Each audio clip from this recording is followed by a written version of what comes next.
Fourth, be a writer for CEO's. আমি জানি না আপনারা জানেন নাকি, বাংলাদেশ হোক ইন্টারন্যাশনালি হোক সবাই ইনফ্লুয়েন্সার হইতে চায়, সবাই ক্রিয়েট করতে চায় কন্টেন্ট এবং সবাই ইম্প্যাক্ট রাখতে চায় সোসাইটিতে। তো একজন সিইওর বা একজন সি সুইট লেভেলের মানুষের বা একজন সিনিয়র কর্মকর্তার হাতে এত সময় নাই যে সে বসে বসে লিঙ্কডইনের জন্য কন্টেন্ট বানাবে বা সে বসে বসে ফেসবুকের জন্য কন্টেন্ট বানাবে, রিটার্ন ফর্মে কন্টেন্ট বানাবে, তারা তো সময় নাই, সো সে করে না। বাট সে কিন্তু চায়। এখন সোনালী ব্যাংকের যে এমডি, তার ইচ্ছা আছে, তার মনের গভীরে ইচ্ছা আছে, যে এক্সাম্পল হিসেবে বলতেছি, আপনারা ভাবেন না যে এক্স্যাক্টলি আমি সোনালী ব্যাংকের এমডির কথাই বলতেছি, তার মনের ভিতরে ইচ্ছা আছে যে লিঙ্কডইনে যদি আমার 1 লাখ ফলোয়ার থাকতো, যারা প্রত্যেক সপ্তাহে আমি আমার এই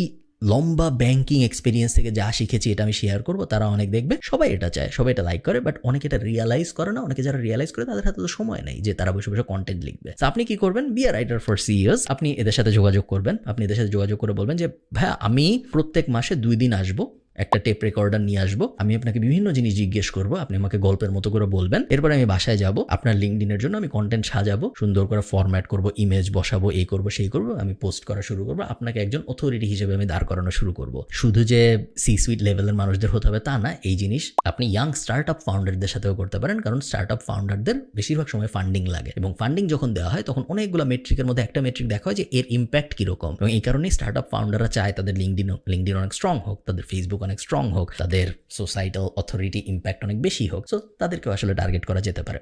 অনেক মানুষ, ইভেন বেসিক ডক্টরদের বা ইঞ্জিনিয়ারদের, স্পেশালি ডক্টর যাদের সার্ভিস টাইপ বিজনেস আছে, B2C অ্যাঙ্গেল আছে, ডক্টর টাইপ মানুষজন, এদেরকে যদি আপনি অথরিটি বানাতে হেল্প করতে পারেন, আপনার কি মনে হয় না যদি 2টা ডাক্তার থাকে যার একজনের 1 মিলিয়ন ফলোয়ার ফেসবুকে ভার্সেস আরেকজনের 200,